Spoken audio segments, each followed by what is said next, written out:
बात कर चुके हैं, लेकिन मैं इसके बारे में और कुछ आपको बताना चाहती हूँ। What is E टीजिंग?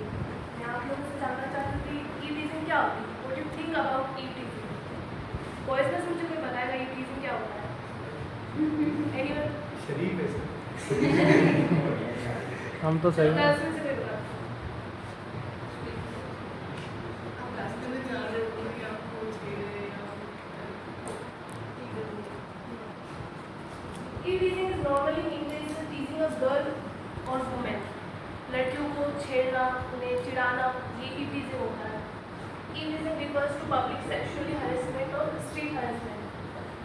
Sexually harass करना गर्ल्स को, जैसे कि उनकी बॉडी पार्ट पर कमेंट करना, उन्हें गलत तरीके से टच करना, उनके ड्रेसअप पर कमेंट करना, उन्हें अब्यूज़ करना, ये सब E-teasing कहलाता है। स्ट्रीट हरेसमेंट इज लाइक उन्हें गलियों में, चौराहे पे पब्लिकली हरेस करना, उन्हें छेड़ना, ये सब E-teasing कहलाता है। When it turned into a serious issue, ये सीरियस इशू कैसे बन रहा है मैं आपको आगे बताती हूँ। E-teasing is very common term in India, Bangladesh, Nepal and Pakistan. Causes of E-teasing, इसके कारण क्या है? E-teasing के कारण क्या है?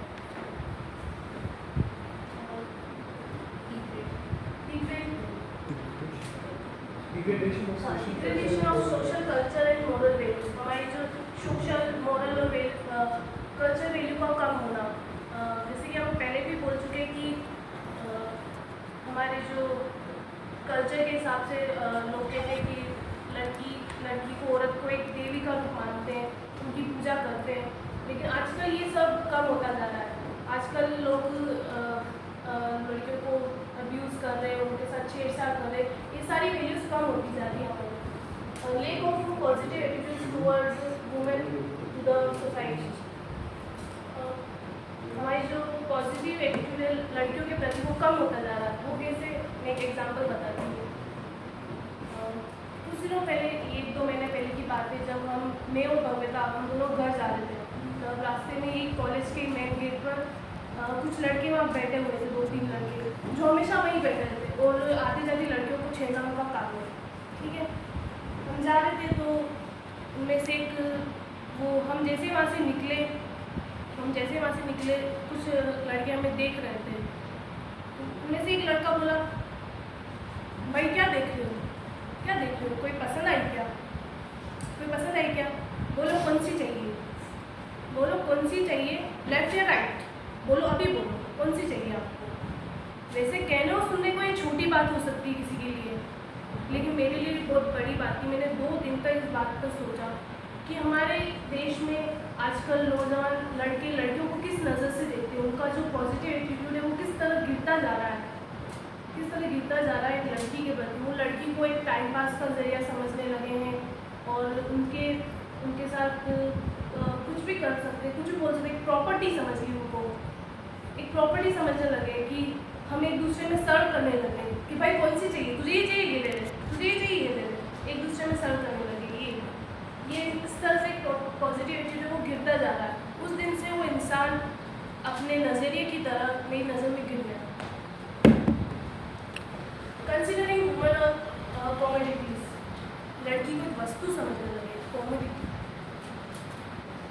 एक बार मैंने एक लड़के से पूछा कि क्यों छेड़ते हो आप लड़कियों को, क्या मिलता है?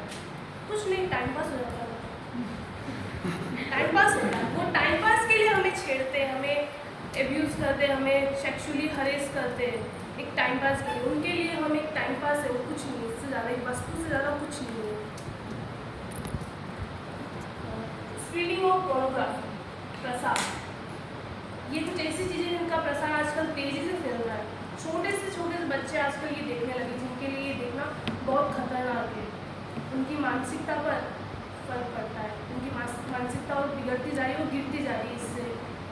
इससे वो कुछ नहीं सीखते। वो एक लड़की को एक खिलौना समझते हैं, जिसे जब चाहे खेल सकते हैं, जिससे जैसे चाहे यूज़ कर सकते हैं। वो इससे ज़्यादा कुछ नहीं समझते, एक खिलौना समझते हैं। मैं उनको बताना चाहती हूँ कि हम लड़कियाँ कोई खिलौना नहीं है, हम भी एक इंसान है, आप लोगों की ही तरह, उन बॉयज़ की ही तरह हम भी एक इंसान ही है, कोई होना नहीं चाहिए। हमें भी वही दिल है जो आप में है।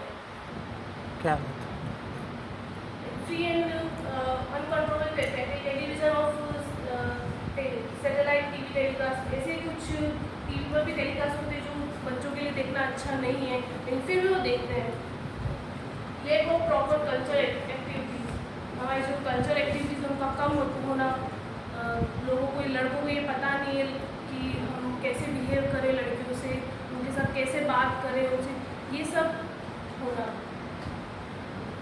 Unawareness of the parents regarding the children, इनका एक कारण ये भी हो सकता है कि बच्चों जो पेरेंट्स हैं वो अपने बच्चों पर ध्यान नहीं दे रहे, वो किस संगत में रह रहे, किन बच्चों के साथ रह रहे, किन लोगों के साथ रह रहे, उनकी सोच क्या है, ये सब पेरेंट्स ध्यान नहीं देते आजकल बच्चों पर। कुछ रीजन और हैं इनमें, जैसे कि जेंडर डिस्क्रिमिनेशन, ये एक ऐसा टॉपिक है जिस पे बात करें तो बहुत लंबा जा सकता है ये, लेकिन ये टॉपिक इससे ये पता चलता है कि हमारे इसकी जो लोग जो इसकी शुरुआत है वो घर से ही कर देते हैं। फैमिली में हमें ये सिखाया जाता है कि पहले से कि लड़की कमज़ोर है, लड़के ताकतवर है, लड़की तो वो वैसे ही करते हैं, लड़के वैसे ही करते हैं उनके साथ, वो बाहर जाते हैं, उन्हें कमज़ोर समझते हैं, उन पर अटैक करते हैं, उन्हें छेड़ते हैं, वो सोचते हैं कि लड़की कुछ कर नहीं पाएगी, कुछ कह नहीं पाएगी, और हम गर्ल्स भी ये समझ लेते हैं कि हम तो कमज़ोर हैं, हम क्या बोल रहे हैं, हम गर्ल्स भी ये समझ लेती है। तो इसकी शुरुआत एक तरह से फैमिली से ही होती है। आउटकम्स ऑफ टीवी, वैसे तो लोग इसे बहुत नॉर्मली लेते हैं आजकल कि छेड़ दिया तो क्या हो गया, छेड़ा ही तो है, बहुत नॉर्मली लेते हैं लोग इसको, कोई सीरियसली नहीं लेता। अब ये सीरियस इशू कैसे मैं आपको अब बताती हूँ। टीजिंग की वजह से कई लड़कियां सुसाइड करने की इतनी परेशान हो जाती है कि वो इसका सामना करने से अच्छा सुसाइड करना बेटर समझती है। तो ये टीजिंग की लड़कियों, आपका मजाक, लड़कों का मजाक किसी के लिए किसी की जान भी ले सकता है। तो ये टीजिंग कोई नॉर्मल इशू नहीं है, बहुत सीरियस इशू है। लॉस द माइंड, बहुत सी गर्ल्स अपना माइंड लॉस कर देती है, वो डिप्रेस हो जाती है, वो परेशान हो जाती है, बहुत सी गर्ल्स घर से बाहर निकलना बंद कर देती है, घर में छुप जाती है कि नहीं हम बाहर निकलेंगे तो हमारे साथ ये सब होगा। मैं अपना पर्सनल एक्सपीरियंस शेयर करना चाहती हूँ आपसे। कुछ साल पहले की बात है, कम से कम 4-5 साल पहले की बात है ये। मेरे साथ अंधेरे में भीड़ में किसी ने बदतमीज़ी की थी। वो दिन मुझे आज भी याद है, उसको 5 साल हो गए, लेकिन फिर भी आज भी वो दिन मुझे याद है, और आज भी मुझे भीड़ में जाने से डर लगता है। लड़कों की भीड़ देखती हूँ तो मुझे डर लगता है उनके सामने जाने से, उन्हें फेस करने से। तो ये किसी के लिए मजाक नहीं है, ये किसी की मेंटल किसी का माइंड भी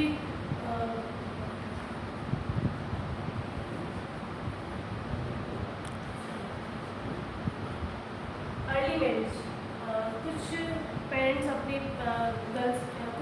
बच्चों की इन सब चीज़ों की वजह से जल्दी शादी कर देते हैं, कि सोचते हैं कि अगर जल्दी शादी कर देंगे तो शायद ये सब नहीं होगी गर्ल्स के साथ, लेकिन ऐसा नहीं है। लड़के और शादीशुदा लड़कियों को उतना ही छेड़ते हैं और कमाई लड़कियों को उतना ही छेड़ते हैं, ठीक है। अर्ली मैरिज उसका ये भी हम लड़कियों के लिए एक बहुत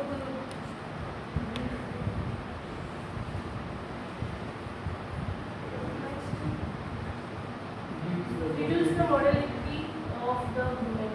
जैसे मैंने पहले बोला कि हमारा घर से हमारी आज़ादी छीन ली जाती है, हमसे हमारा घर से आना जाना बंद हो जाता है, हम घर से बाहर नहीं निकल पाती, हमारे पेरेंट्स हमें ये देते कि ऐसा हो रहा है तो आप घर में बैठो, पढ़ना लिखना सब छोड़ दो अपना, ये सब होता है। एक इंसिडेंट मैं सुनाती हूँ हरियाणा का इंसिडेंट है, जिसमें लड़की बहुत ब्यूटीफुल होती है, बहुत खूबसूरत होती है वो लड़की, वो बाहर निकलती है तो कुछ लड़के ऐसे उसको छेड़ते हैं, फॉलो करते हैं। उसका रोज का हो गया कि कुछ लड़के उसको रोज फॉलो कर रहे हैं, रोज छेड़ रहे हैं, रोज उसके साथ बदतमीजी कर रहे हैं। बहुत टाइम में ये चलता रहा, वो लड़के उसके घर के सामने आके खड़े होने लगे, उनको उससे छेड़ने लगे, उसका घर से बाहर निकलना भी दुश्वार हो गया। और उसके पेरेंट्स ने उसकी पढ़ाई छुड़ा दी, उसकी उसका कॉलेज आना जाना छुड़ा दे, ये सोचकर कि अगर ये छुड़ा देंगे तो शायद वो लड़के उसका पीछा छोड़ देंगे, लेकिन ऐसा नहीं हुआ। वो लड़के वहीं रोज़ उसके घर के बाहर बैठते थे और उसे उसका इंतज़ार करते थे कि कब वो निकले और कब उसको वापस से उसे फॉलो करे, उसको छेड़े। उस लड़की ने वो इतनी डिप्रेस हो गई कि उसने एक रास्ता अपनाया कि वो बाथरूम में गई, उसने कांच के सामने वो खड़ी हुई और उसने ब्लेड लिया, उसने पूरे चेहरे को ख़राब कर दिया, उसने पूरे चेहरे पर कट लगा दिए। क्यों? क्योंकि वो कहने लगी कि मैं खूबसूरत हूँ, मैं ब्यूटीफुल हूँ, इसलिए ये लड़के मेरे पीछे पड़ते हैं, ये लड़के मुझे इस तरह से छेड़ते हैं। तो आपका मजाक, आपका टाइम पास उसके लिए इतना खतरनाक हो सकता है, आप सोच भी नहीं सकते, और आप इसे मजाक में लेते हो। ये किसी के लिए मजाक नहीं है।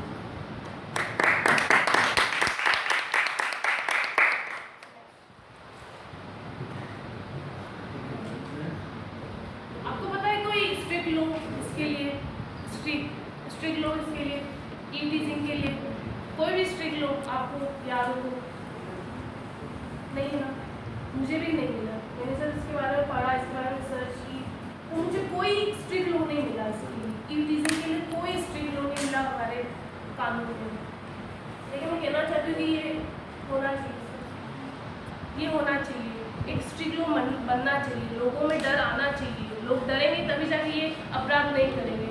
कल ये अपराध, ई टीजिंग अपराध, एक छोटा अपराध कल जाके एक रेप में बदलेगा। अगर आपको रेप को रोकना है, इस अपराध को रोकना है, तो हमको ई टीजिंग को रोकना होगा। ये बहुत ज़रूरी है हमारे लिए, और मैं चाहती हूँ कि सरकार इसके लिए एक लो बनाए, एक स्ट्रिक्ट लो बनाए, जिससे कि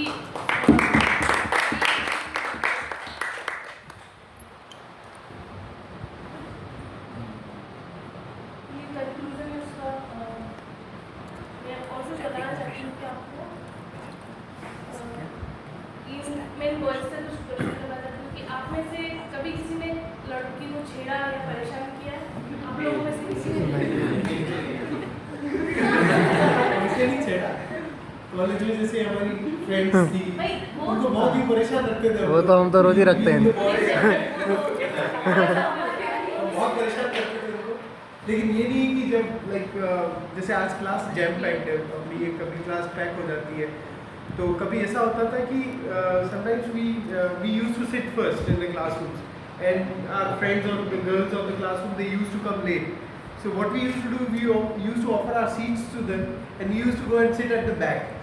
पीछे जाके टेबल्स पे बैठ जाते थे हम लोग. So that was like kind of a gesture we had with like the classmates or the friends we had. And I tell you, want to share one thing with you that I still have contact with all those girls, those who used to study with me in the college of my school days.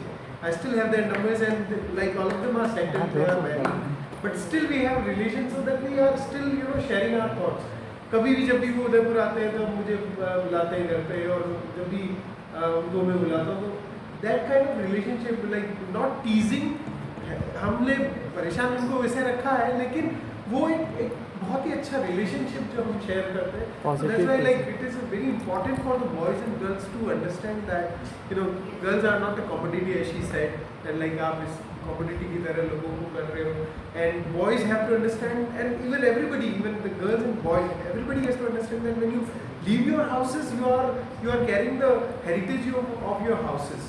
And when you are, after the college and house, you are carrying legacy of the colleges and education and the house, your father, your mother. So take care of that and never take any wrong step in your life, which can, just create turmoil or havoc in somebody's life or your own life. So that is like kind of very good. She has like a very good topic she has raised. मेरी भी 2 बेटियां हैं, तो मुझे भी चिंता में लगी रहती है. सभी लड़कों को ये कहना चाहती हूँ कि आप किसी लड़के को छेड़ने से पहले, उसे परेशान करने से पहले ये सोच लीजिए कि हमारे घर में भी कोई माँ, बहन या बेटी है. और मैं लड़कों से कहना चाहती हूँ कि बहुत अच्छी बात है कि आप किसी लड़के को छेड़ते हैं, उसको परेशान नहीं करते हो, उनकी रिस्पेक्ट करते हो, बहुत अच्छी बात है. लेकिन आपकी ड्यूटी यहीं ख़त्म नहीं होती. अगर आप ये करते हुए किसी को देखते हो तो उसके लिए आवाज़ उठाओ, उसका सपोर्ट करो, उस लड़की का सपोर्ट करो जो ये सह रही है, उसे बताओ कि हम आपके साथ हैं. अगर आप किसी लड़की की रिस्पेक्ट करते हो, आप लड़कियों की रिस्पेक्ट करते हो, तो आपके साथ वालों को, आपके आसपास वालों को भी समझाओ कि लड़की की रिस्पेक्ट कैसे की जाती है. उन्हें भी सिखाओ कि लड़की की रिस्पेक्ट करना बहुत ज़रूरी है आज की दुनिया में। और मैं कहना चाहूँगी कि किसी लड़की की रिस्पेक्ट करना उसे खूबसूरत कहने से भी ज़्यादा खूबसूरत है। क्या बात।